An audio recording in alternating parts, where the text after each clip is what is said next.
Carlson, and I am going to be the speaker today. So there is a lot. We're going to be talking about Genesis 30 to 50. And there is so much packed in this last week between Leah and Rachel, between Jacob and Laban, with Joseph, the story most people know about, Judah and Tamar. There is a lot. We have the death of Joseph is going to be at the very end. And the big chunk that I'm going to focus more on is Jacob's blessings to his children. So I can't talk a lot about everything, but I am going to talk a little bit about most things that we read through here, especially where the red thread is, where we see God's character. And there is a lot of, in the meta-narrative, there's a lot of fall. There is a lot of sin that goes through this with everybody involved, just about everybody involved. And so we'll be focusing on that. First thing I want to point out, though, just want to give you a little idea. I'm someone, when I read the Bible and they talk about all these places, in my mind, I have to be able to associate it with the here and now, with where we are now. And so just to give you a little bit of an idea, we started in Genesis over here in Ur, and this is where Abraham lived. Ur is in Iraq. And then they had the call, and they traveled all the way up here to Haran. And Haran is in Turkey. It's on the southern part of Turkey. And we're going to be spending a lot of time in Haran. That's where Jacob went to stay with his uncle Laban. It's where he met his wives, Rachel and Leah. A lot of deception and manipulation happened there. And so that is where we are going to spend a lot of time. Then we'll be moving on over into Egypt. It seems that Egypt is the only one that kept the same name back then and into today. So then we'll be here with where Joseph ends up and where Jacob and his sons end up as well. So today is our last day in Genesis. After today, we will have finished 2 whole books of the Bible. We finished Job, and we'll be finishing Genesis today. Then we'll be moving into Exodus. And we'll still be in Egypt at that time. So, want to talk about Rachel and Leah first, very quickly. Rachel and Leah. So, as you know, Laban tricked Jacob into marrying Leah. That was not his first pick for a wife. And as we read, Leah knows this and knows she's not the favored wife. Jacob loved Rachel, and that's who he wanted. So he stayed even longer under Laban's thumb to be able to marry Rachel. Well, Rachel and Leah had a big rivalry. They were focused on who could have more children. And I want to give you a little background about why it is so important back in that time for women to have children. In those days, a woman felt her whole worth, her whole purpose was to have children. And they even saw it as God favored them if they had children. And if they were barren and couldn't have children, then God was not showing them favor. And it was so important to carry on the family line by giving their husband children that a man was allowed to divorce his wife if she was barren. Now, thank goodness, Abraham did not divorce Sarah. Instead, they took matters into their own hands, and as you know, Sarah gave her servant Hagar to Abram. That was a societal custom in those days. If the wife was barren, she could give her servant to her husband as a surrogate wife which they called them concubines. And if she had a baby, then the original wife could raise it as her own. So she could save face and feel like she was still favored by God. And that was the custom. A lot of people misunderstand that and think that God said it was okay to have more than one wife. God never said it was okay to have more than one wife. Man made that rule and allowed that because they felt the most important thing was to carry on the family name by having lots of children.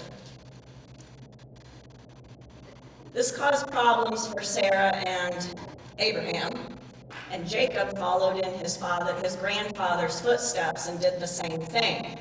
And instead of Leah and Rachel focusing on God, they focused on the rivalry and had a competition.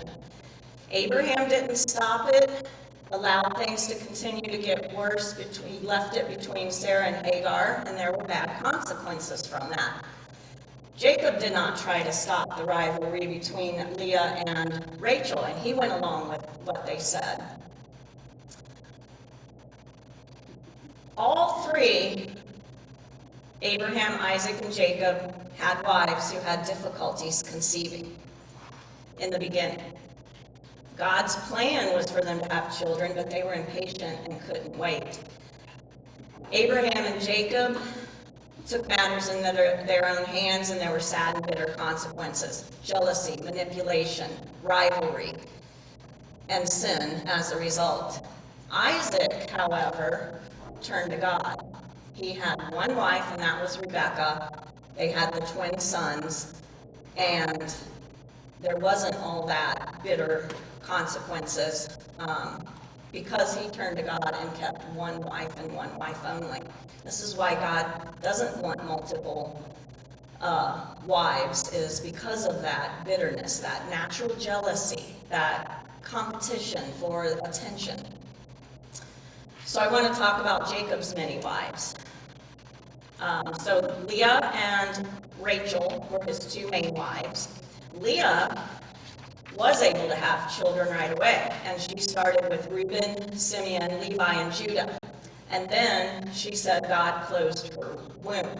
So Rachel saw that Leah was having these children, and instead of focusing on Jacob's love for her and turning to God, she took matters into her own hand and gave her servant Bilhah to Jacob to be a temporary wife. Bilhah conceived and had Dan, and then she had Naphtali. Then Leah saw, oh, Rachel's having children now, so she gave her servant Zilpah to Jacob. And Zilpah conceived right away, and then she had Gad, and then she conceived again and had Asher. Leah then had Issachar, Zebulun, and Dinah. And then Rachel finally had her children. She had Joseph. And Rachel was Jacob's love, and he also favored Joseph. And then later Rachel had Benjamin.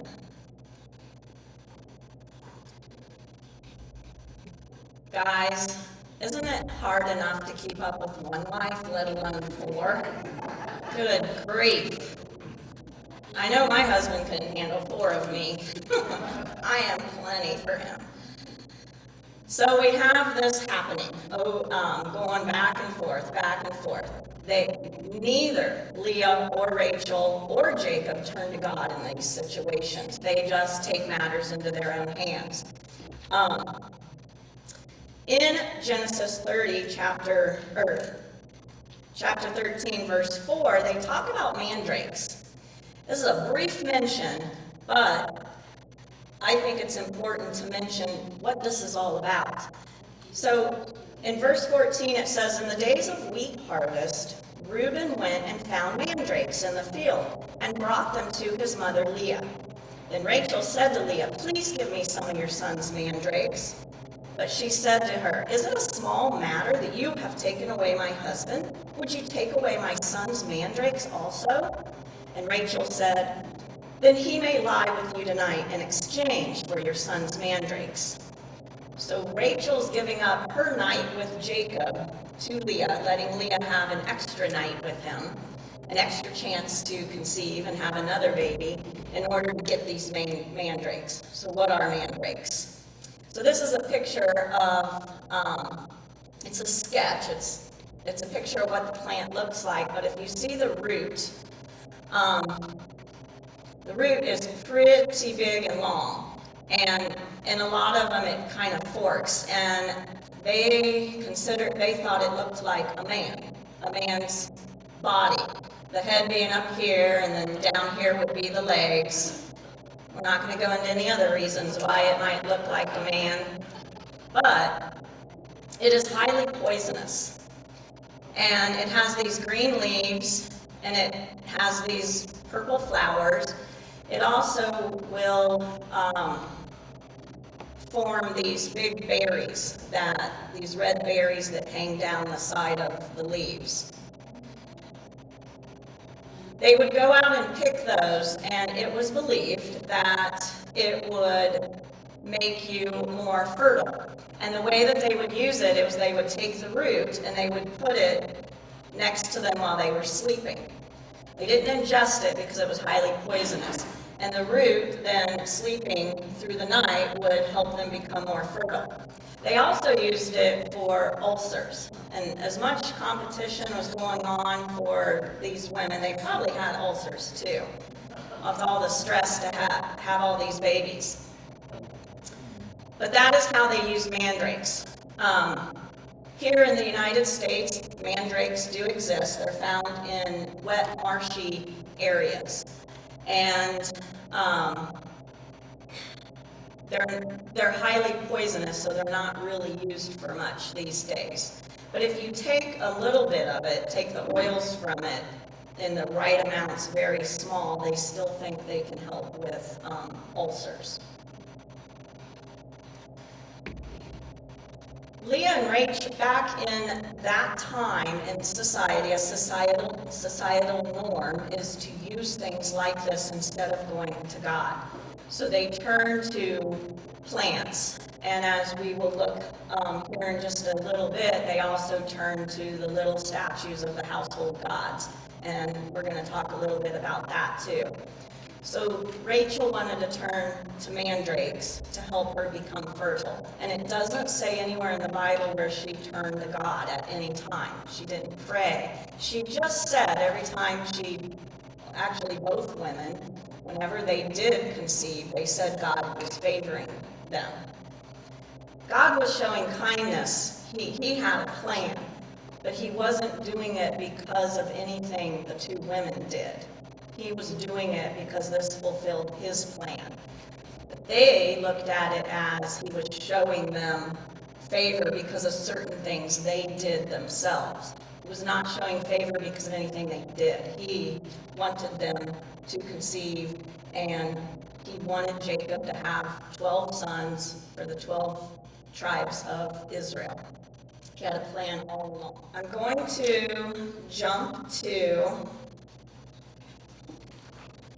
I'm going to skip over Joseph for now, and I want to jump to Jacob's blessings.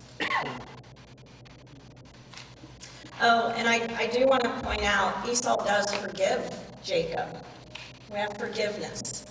And even without his father's blessing and the inheritance, Esau does very well for himself. He doesn't even want to accept any gifts from Jacob because he doesn't need them. He's done very well for himself. But he does forgive him. And Jacob erects an altar for the first time, not just a pillar. This time it's an altar to God, and he calls it Elohe Israel. And Laura and Dan mentioned that in their class last week. And I'm mentioning it again, but it is very significant that in this moment,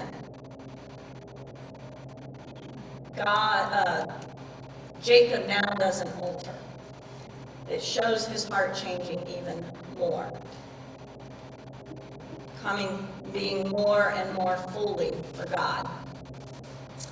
I'm going to skip Joseph for now, and I want to go to Jacob's blessings for his son. We're in Genesis 49.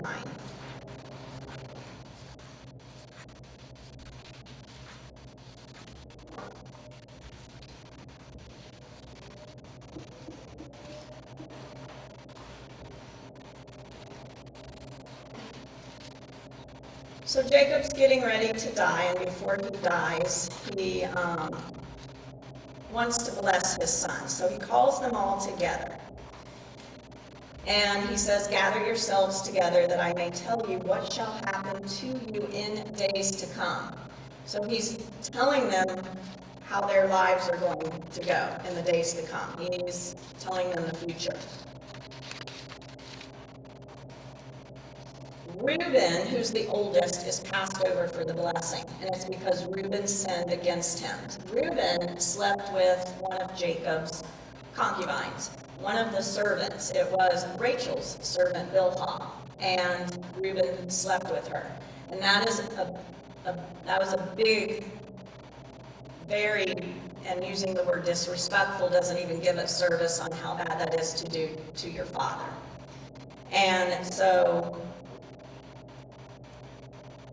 he will get the first fruits of his strength and power, but he will be unstable because it says in there, you went up to your father's bed, then you defiled it.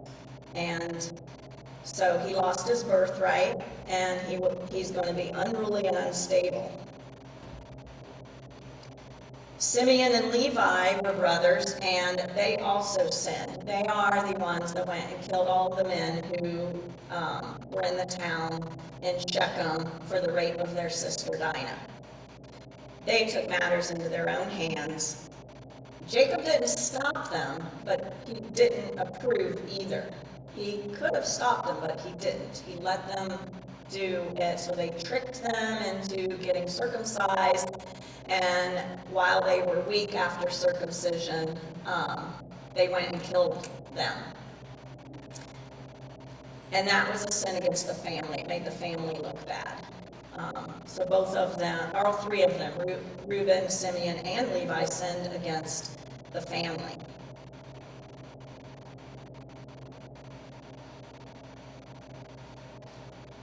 Reuben ends up not having any notable descendants, but I am going to share some descendants from some of these sons of Jacob, and a lot of these descendants you will be familiar with. So Reuben didn't have any notable descendants that appear in the Bible. Simeon didn't have any notable descendants either, and both Simeon and Levi are passed down from getting the blessing. So the oldest, second oldest, and third oldest are skipped over for the blessing. Levi's descendants are Aaron, Moses, Eli, and what I read, John the Baptist, all come from Levi's line. And Jacob says that they are weapons of violence, are their swords. Let my soul come not into their counsel. O my glory, be not joined to their company. So they get skipped over as well. For in their anger they killed men. So their anger is fierce. Their wrath is cruel. And they will be divided and scattered in Israel. Then comes Judah. Judah's the fourth in line. And Judah sinned as well. But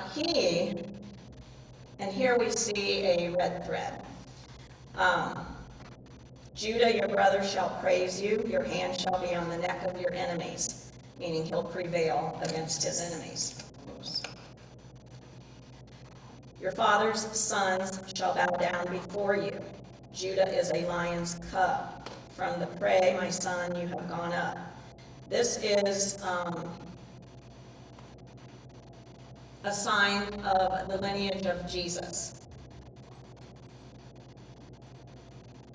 He stooped down, he crouched as a lion and as a lioness. Who dares rouse him? The scepter shall not depart from Judah, meaning the line of Israel's kings. will not depart. They will come from Judah's line.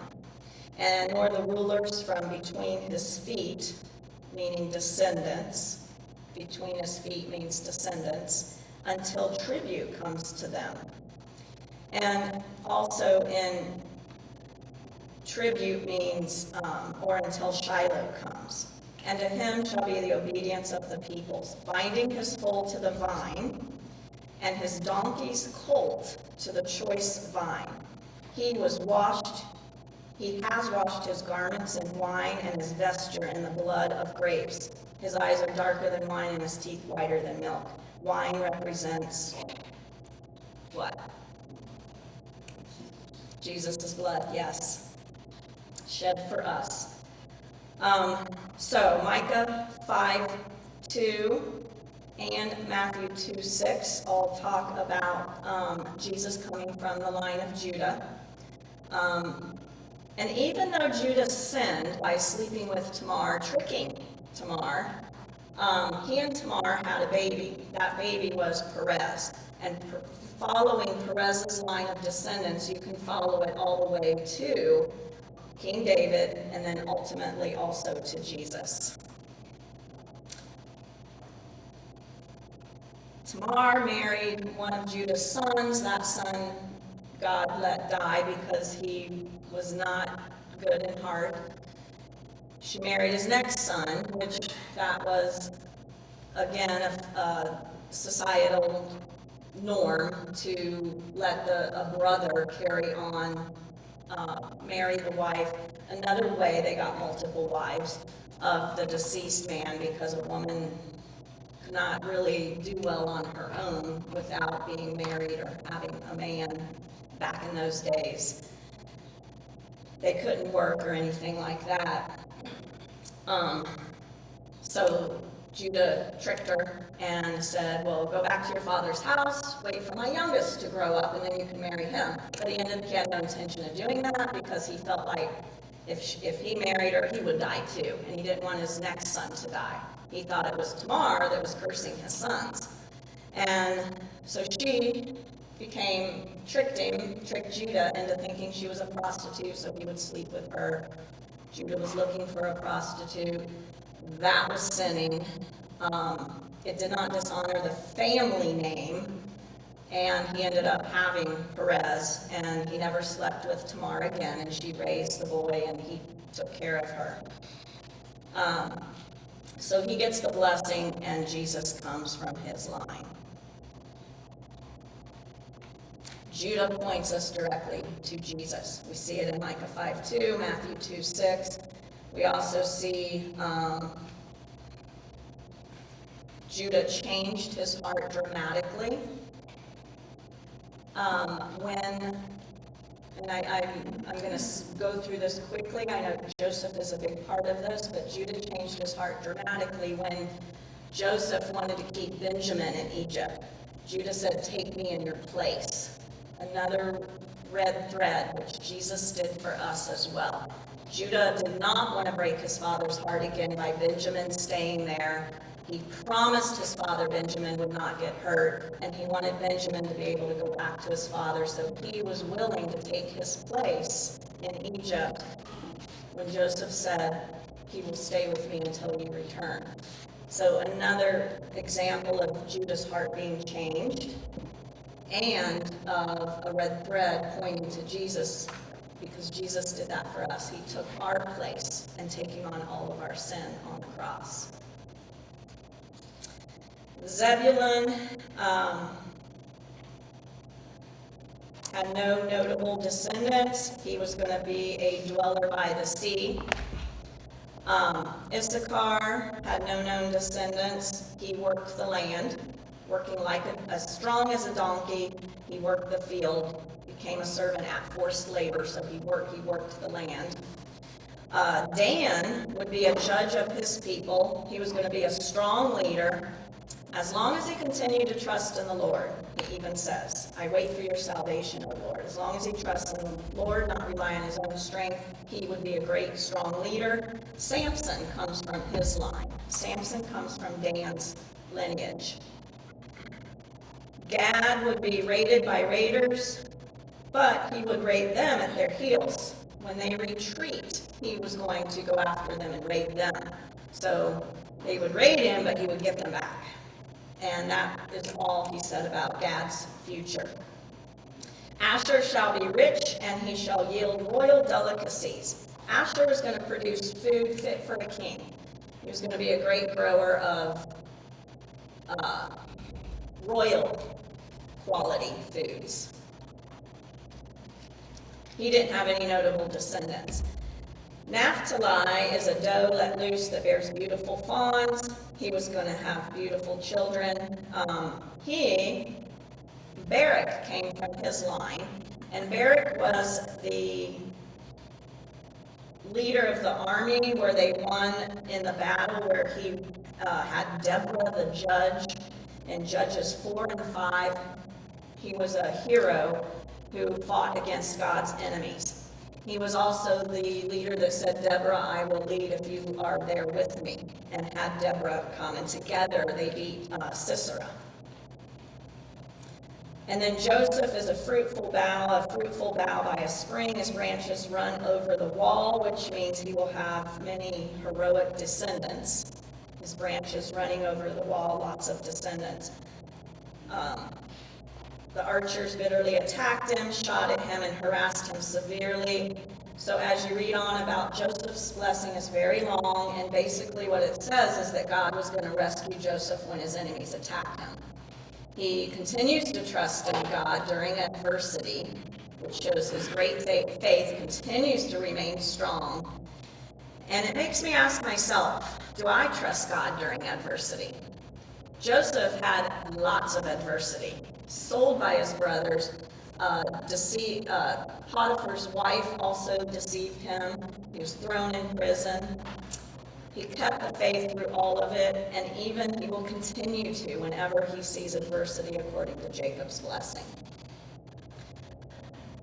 I complain when I'm facing adversity, but I still always trust God. But yet I still complain. I catch myself feeling sorry for myself at certain times, and then I come out of it. I don't know about you, if you do that as well. Continuing to focus on God, though, is the most important thing. Even if you're yelling and you're angry and you're complaining, you're doing it at God, and He listens, just like He did with Job. He wants us to share how we feel with Him, as long as we don't turn away from Him. And Joseph never does. Joseph does not end up being one of the 12 tribes of Israel, but his sons do. Benjamin is a ravenous wolf in the morning devouring the prey, and at evening dividing the spoils. This says Benjamin's going to be fierce and a cruel fighter. In Judges 3:15, 20 through 21, we see where Benjamin's line graphically assassinates a Moabite king by going to him in person and stabbing him in the gut. And this king is overweight, and he stabs him, and everything spills out. He tricks the judge in working out a deal, but he ends up assassinating him without any warning. Also in Judges 19:25-27, in a Benjamite city, there was a heinous atrocity, which was the rape and murder of a woman. And then in Judges 20, there's a civil war with Israel, which are the other tribes, and they fight against Benjamin. So Benjamin's tribe even fights against his brother's tribes, the other tribes of Israel, because of this atrocity of raping and murdering this woman in a Benjamite city.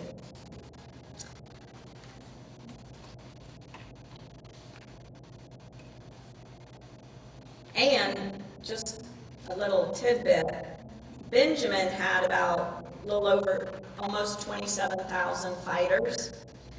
Israel, with all the other tribes, had over 400,000, and Benjamin's fighters held their own. And they were greatly outnumbered because they were fierce and cruel fighters. All right.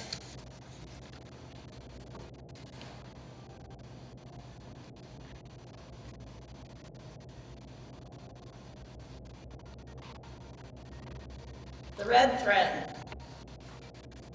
I saw it in Genesis 37:22, where it says that he might rescue him to restore him to his father, and that was Judah saying that to Joseph in place of Benjamin.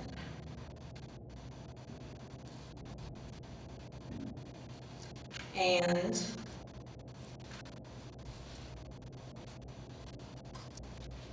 Jesus did this for us. In 44:33 and 34, let your servant remain instead of the boy. Oh, I'm sorry. 37:22 was Reuben. Sorry about that. Reuben did not want Joseph's life taken. He said, let us not take his life. Shed no blood. Just throw him in the pit here in the wilderness, but do not lay a hand on him, that he might rescue. And Reuben wanted to rescue him and take him back to his father. Reuben wanted his father's favor. He wanted to restore Joseph because he knew that he loved Joseph. And Reuben wanted to atone for the sin he had committed by sleeping with his father's concubine. So this is after Reuben had slept with Bilhah. He didn't want, everybody else wanted Joseph killed. Reuben stood up for Joseph, so they threw him in the well. Reuben was going to come back and rescue him, but they had already sold him into slavery. So, Jesus restored us to our Father, God. Then 44:33, 34 was Judah. And this is when he wants to take the place of Benjamin. Let your servant remain instead of the boy. He wants Joseph to keep him and let Benjamin return home to his father, because he did not want his father's heart broken by losing another youngest son. Chapter 45. The red thread here, there's literal freedom. Jesus takes our place and bears all our sins and died for us. We have been forgiven. Joseph was brought out of literal bondage into freedom. His brothers were brought out of emotional bondage into freedom by Joseph forgiving them for turning. They were sorry, and they were afraid of what Joseph might do to them. But they were brought out of that shame and that regret that they faced and into emotional freedom with his forgiveness. Jesus did this for all of us. He brought us out. He brought us to spiritual freedom, out of spiritual bondage to sin, died for our sins, and gave us that spiritual freedom so that we would be restored. There's restoration to our Father. So the red thread in 46 with Joseph forgiving his brothers, restoration. And Joseph being brought out of that literal slavery bondage, he was restored as the second in command to all of Egypt.